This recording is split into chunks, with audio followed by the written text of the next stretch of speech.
to the CK Cycles YouTube channel. My name is Chris Kilmer, and today I'm going to be talking a little bit more about my XT500 engine and one of the, I guess, surprises I found when I began to work on this engine. So in an earlier video, I talked about how the piston was seized in the cylinder of this engine, and I had soaked it for several months to try and free up the piston, and I just couldn't. So I ended up having to use a little bit of force to get this piston out. And as you can see here, this is the piston out of the bike. There's a pretty good hole there. And I talked about how this was the last thing that I wanted when trying to free up the cylinder and the piston of this bike, was to do any damage to this piston. I knew this piston wasn't going to be salvageable, but I didn't want to do this. And the reason why is that all of those piston pieces, once they broke, ended up, down and inside the engine case of this bike. And I really did not have any intention on splitting this case, and for any reason. But I was really kind of afraid I would have to do that in order to ensure that I got all these little aluminum chunks out from the piston. And then I got looking a little bit more closely at this engine, and I found that it had a sump cover on the bottom of the engine. This motorcycle engine is a dry sump engine. We might talk a little bit more about that in the future.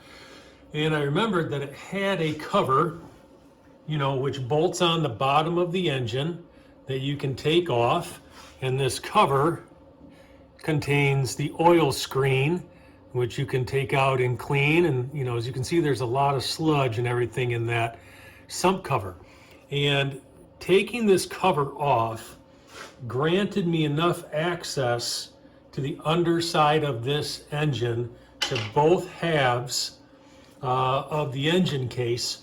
So I was able to fully flush all of these piston pieces out of this engine. And I was very thankful for that. These engine halves, I don't believe there's a gasket in between them. It's something like a Yama, what do they call it? Yama bond or something, some sort of real good adhesive that they use to seal these two engine cases together at the factory. And I really did not want to have to break that bond, clean it off, and rebond it together. Everything on the inside of this engine sounds good, feels good, and I did not want to have to do that. But here is something interesting that I thought that I wanted to share with my XT500 folks.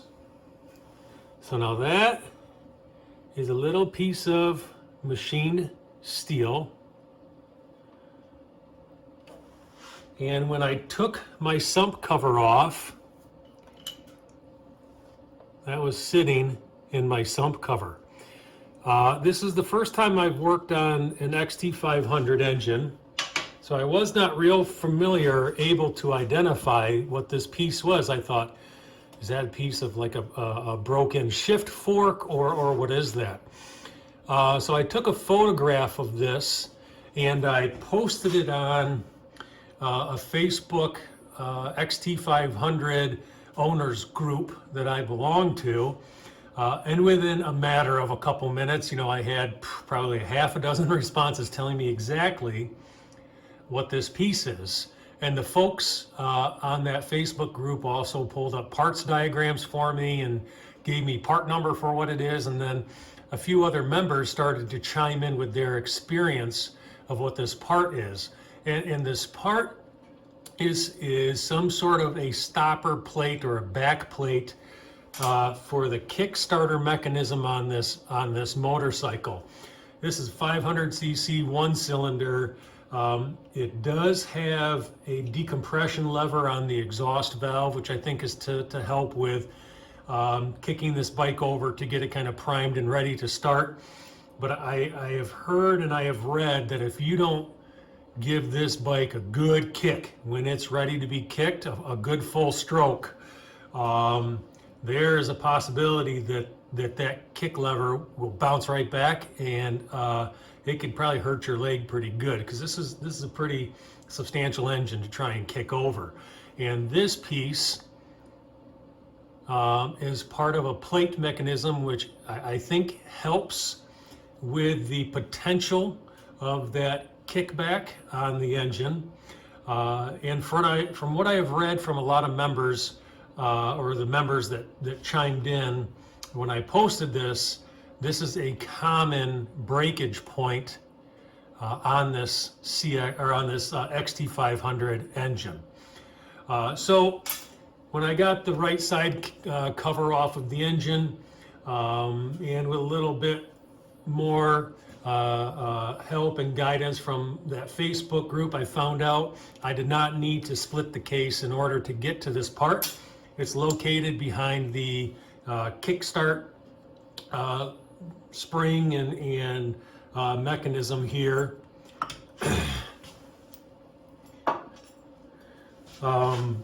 It's located back inside the engine here. So what I'm going to do is I'm going to reset my camera and get a little bit better light inside the case here to kind of show where this piece came from, what it's going to take to replace it, because I believe this to be a fairly common point of breakage on the XT500 engine. So let's get a little bit closer look at that engine and see what we have going on. Okay, so I have removed the Kickstarter mechanism from the right side of the engine case that actually engages here, in this hole. And I've located the part that's broken. It's this part right here. I believe that this is called the Ratchet wheel guide. And there are a few places online, I believe, that sell a kit, because I think that when you replace this part, you're also going to want to replace this plate, because there's foldable tabs on these 3 bolts that need to be put in place. So I did not order a kit. I just ordered some individual parts offline. And so let's go and take a look and see what came in the mail. Okay, so here are the parts that I ordered and that I received. This part here, I believe, is the one that is broken. Let's see here. So I believe it is that top portion right there that is snapped. And this, I think, is what they call the Ratchet wheel guide. One of those. Okay, so there's one of those plates with the bendable tabs, I think, for locking those bolts in. And then this is another plate, I think they call it the stopper, that's on the back side of this entire mechanism that I also ordered. And so I'm going to show you a parts diagram here. This parts diagram is from Partzilla. I'm not sponsored or getting paid, by any parts supplier, distributor, anything like that. I get my parts all over the place. But when I work on my old bikes, I really enjoy having a good parts diagram available to me. So I do utilize the Partzilla website quite often for the parts diagram. And you'll see here, I also enjoy being able to have an electronic version of the service manual. So here's the Partzilla. These are the 3 parts that I ordered. And then I have my split screen here where I have my Haynes manual. Now, I scoured this manual. I did not locate any detailed procedure in replacing these Kickstarter parts, so I think I'm kind of on my own in doing this, but I'm not too worried about it. I may refer to the manual to get some torque specifications for the 3 bolts that I need to remove and replace, but this will be what I'm doing today. All right, let's get back to that engine. Okay, so for this job, I think I'm just going to need my hammer, straight slot screwdriver to bend those tabs back, 10 millimeter 1/4 inch socket in order to replace the parts, and then I am going to torque those bolts down, and of course my parts. And I can't promise that all my videos in the future are going to be this detailed, you know, showing all the exact tools and everything I'm using. I'll do my best for that sorts of stuff. But I thought, yeah, for one of these first videos, I would kind of lay that out and see how the video goes. So I'm going to get my camera set up, and we'll get in here and see about getting this replaced.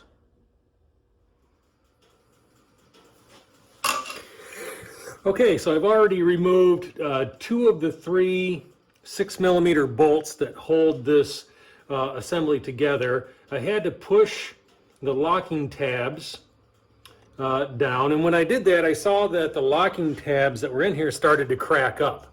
So I think it's probably a good idea. I'm not an engineer, professional mechanic, but if you're doing this repair, spend a couple extra bucks, get a new locking tab plate here, because I doubt that you want any of these tabs to like break off and rattle around in the engine.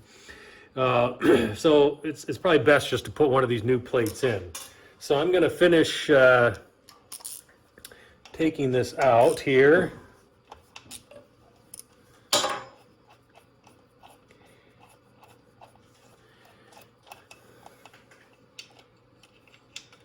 Okay, and so then here is the entire assembly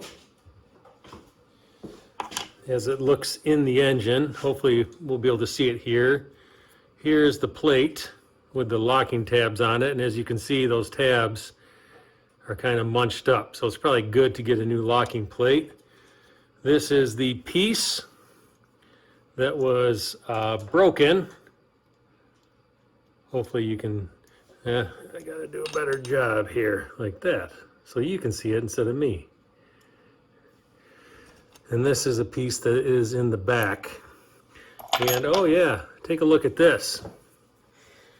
So I don't know if you can see this piece, but it is got a pretty good gouge on the bottom, and it's humped up. And I think that's like the stopper or the disengagement plate or something like that. The new one, nice and clean, no hump.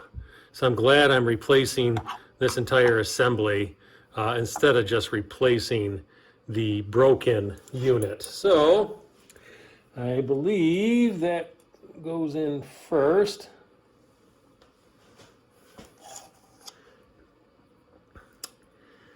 And then I think it goes like that. Yep. So what I'm going to do, let me grab a pair of pliers. I am going to start my bends on these tabs before I get it in the engine. I think it'll be easier to do a full bend on them once it's installed if I just start the bends first.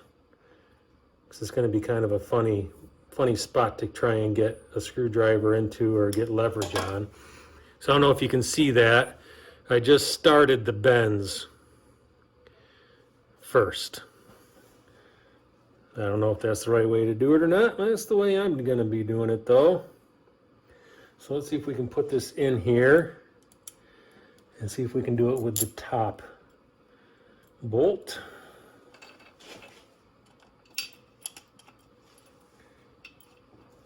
Let's get that top bolt started.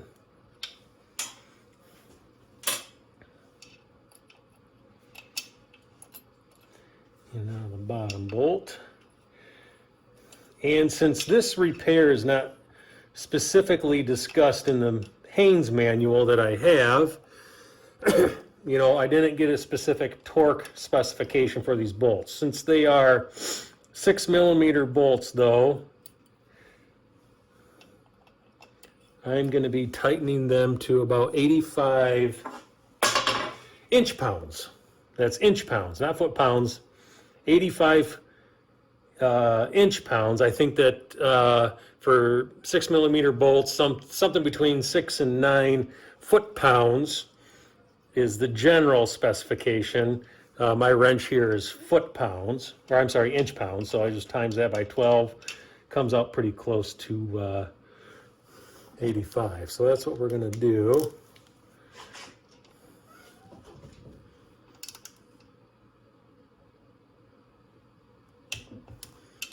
Middle one click.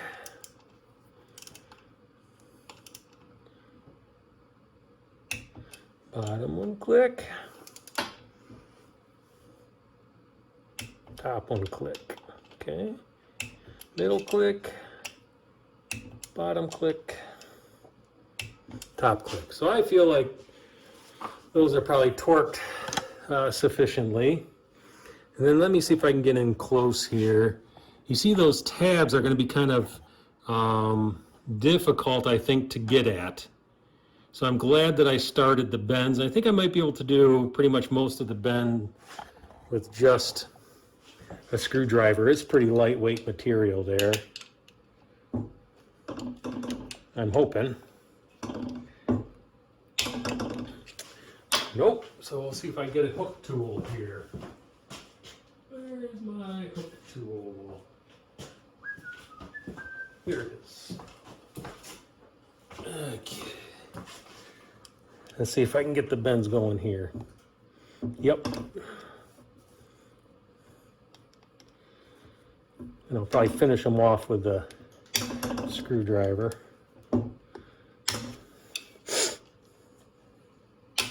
I'm glad that I started those bends. I don't know if I would have been real successful without starting them here. Yes, and I can finish them off here with my flat, straight slot screwdriver. It's just there's really nothing to like pry against or push against or kind of get in there and hammer like you would expect. I'm sure Yamaha's got a real nifty way to do this. All right, so I get these bent around.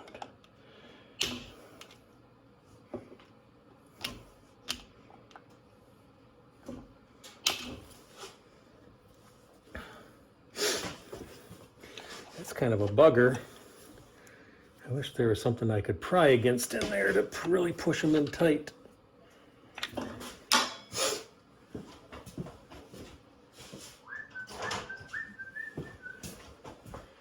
Perhaps a little more motivation. Here we go. Yep, there we go.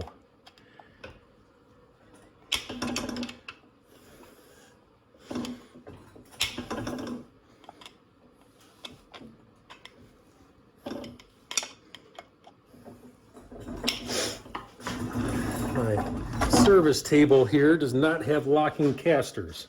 I think I'm going to have to address that at some point. I think we need some locking casters.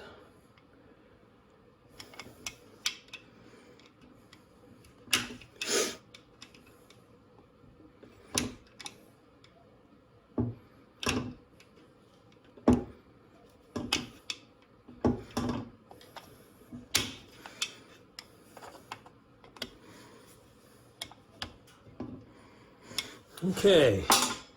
So it looks like I got those locking tabs bent over pretty good. I'm satisfied with that job. I'm going to get the Kickstarter mechanism now reinstalled and the spring set back where it needs to be. And I hope that that does what it needs to do. My suggestion, I guess, would be, yeah, get another one of these locking tab pieces. Get one of these stoppers that's clearly worn in, so get a new one there. Do the whole kit, I guess I would say. Whether you order it as a kit or order the parts individually like I did, it's probably worth doing them all. So, all right, so that's this video for CK Cycles. I really appreciate you guys watching. Please like and subscribe so you get notifications, and we'll see what I'm working on next. All right. Bye-bye.